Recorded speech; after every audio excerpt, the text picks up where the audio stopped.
Sénégal moom j'ai peur la wax pour mon pays ndax jàpp na ne Sénégal ci jamono ji moom li mu koy dressel moo di benn tableau bu sombre te nee na également di ragalul ay critiques tey tamit bi jàppale jotee dafa taxawoon jàppale régime bi fi nekk Sonko ak Diomaye ci peut-être li ñu leen doon teg kon tey également am na droit mu taxaw joxe xalaatam ci économie bi nga xam ne jàpp na ne sax jamono ji dafa daanu bu baax a baax partenaires yi également ñu ngi daw Sénégal. waaw Robert Bougidé. C'est un français franco-libanais. Je pense que même est-ce que du sénégalais sax. Sénégalais la. puisque sénégalais moom du xeesaay bi nationalité bi moo tax. Je pense que sénégalais la. Sénégalais la ouais. alors avocat. conseiller nag politique. yoo xamante ni nee na tey gis nañ il a soutenu. accompagné beaucoup de présidents africains. ñu joué rôle nag rôle boobu ñu dem ba utal ko tur ñu tuddee ko la France-Afrique ñeneen ñi tuddee leen les porteurs de mallette certains ñenn ñi yeneen réew ñu tuddee leen créateurs d'incidents pour exister yeneen réew yi tamit ñu ne leen ñii ñoom à chaque fois dara bu xewee rek foo ñu dugg si mooy buruxlu léegi nag monsieur l'avocat maître li mu wax dafa am texte bu gudd mu bind wax ak président de la République wax ak son premier ministre mais à chaque fois moom dafay justifié wu nag man lire naa textam bi parce que def na je vous parle aujourd'hui avec le cœur lourd et l'esprit libre xol bi diis na lool parce que naqar la waaye nag ma dama am sañ-sañ dama am liberté dara tënku ma libre parce que sama liberté dara du ma ko yàqal ñi jiite réew mi ñoom ñëpp xam nañ ne man dama am liberté sama xarit yi xam nañ ko dama loyal maanaam man ci wàllum relation du ma trahir kenn waaye dinaa la wax dëgg sama liberté bi amul njëg amul prix donc du nguur wala di yéen moo tax may dellu may kii ci loolu donc résumé de manière très simple. Et quand il faut dire la vérité je la dis sans trembler bu dee dëgg dafa jot dama koy wax te du ma si seet dara dëgg rek lay wax. Robert j'ai vu quelque part il parle de justice man justice Sénégal dama ci bëri commentaire dama ciy wax façon fii ku ne xam na lu fi xew. ku nekk aussi li ñu fiy def ku ne gis na. Moi quand je dois dire la vérité je la dirai à tout moment peu importe ki nekk ci nguur gi surtout rawatina nga ne sa xarit la parce que Robert Bougui il revendique son amitié avec le président Macky Sall. man Macky Sall bari na lu ma àndul ak moom mooy ci wàllum justice. Quand on se permet dans une démocratie de dire que benn voix du fi jóg ku fi jóg ñu jàpp tëj la là ce n'est plus une démocratie comme on le veut. Quand on est dans un état de droit et que cet état de droit la justice mooy tax ñu ne état de droit cette même justice rend une décision ñu ne état ne du ma ko appliquer kooku mën a xamal lan nga bëgg. Parce que la justice sénégalaise a rendu une décision boo xamante ni daf ne defal lii si saa si état bi ne du ma ko def mënu ma ko def du ma ko def te mënoo si dara et jamono jooju jekkoon na aussi nag nga gënoon nga wax ne di jaaduwul léegi nag quand tu viens pour parler de justice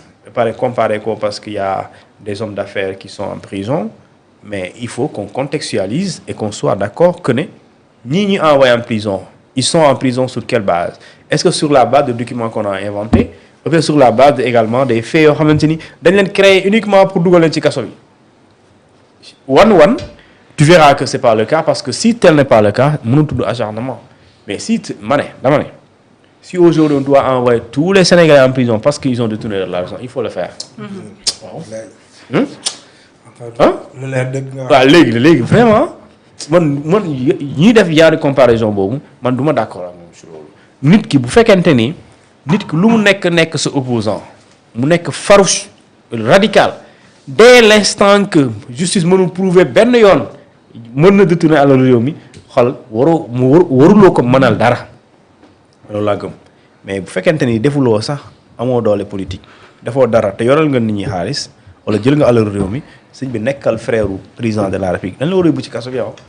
man loolu laa gëm maintenant nag léegi su dee loolu la ñu def rek day mën nañu yem léegi nag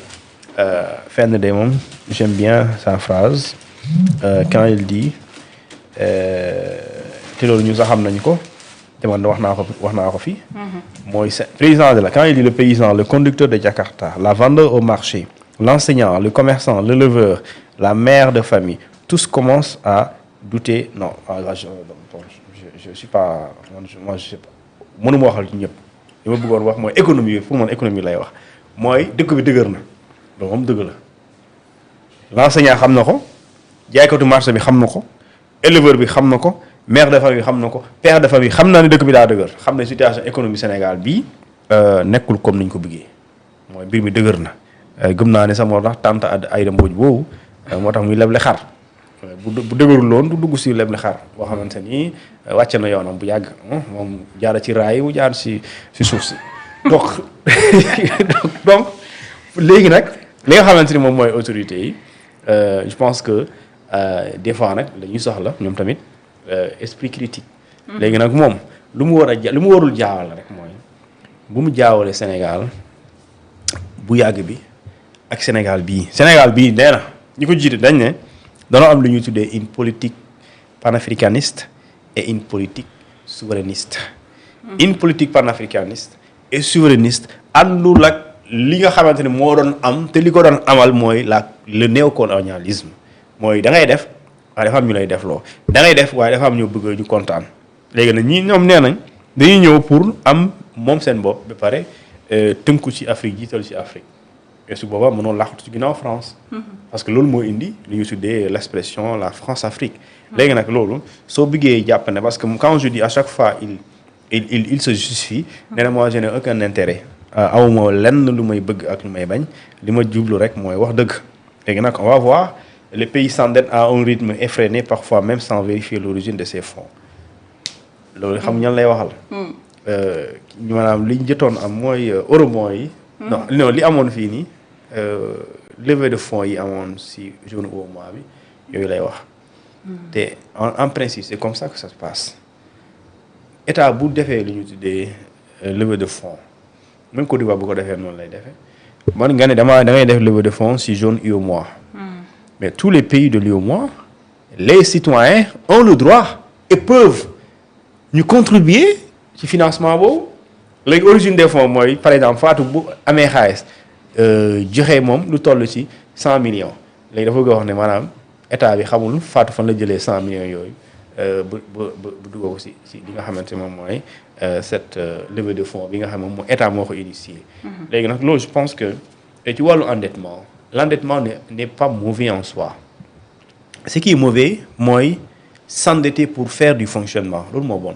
mooy nga leb pour fay bor mooy nga leb pour fay ay salaire mooy nga leb pour fay ay soxla yoo xamante ni amul benn xaalis bu siy jógee mais loolu moo bon mais s'endetter pour investir loolu bonul on doit s'endetter pour investir pour financer de gros projets pour financer des grosses infrastructures yoo xamante ni dans l'avenir pas à long terme mais à court terme à défaut mu nekk moyen terme d'accord mu mën a delloo si ndànk-ndànk li nga leb wala li nga leb nga ci fayeeku pour mën a fay li nga leb maintenant bu fekkee da ngay leb pour fay bor wala ngay leb pour fay salaire wala ngay leb pour fay ay facture loolu mooy défaut endettement parce que les États-Unis c'est l'une des plus grandes puissances de ce monde mais ñoom ils ont benn taux d'endettement bu élevé la France elle est là am nañ la Chine ñëpp am endettement mais la différence des autres pays ñoom dañuy endetté pour investir pour kër gi yëpp dund waaye ñun presque Afrique dañuy endetté pour takk jabar et loolu dafay am problème leb xaalis pour dem takk soxna bokkul ak nga leb xaalis pour dem bay ji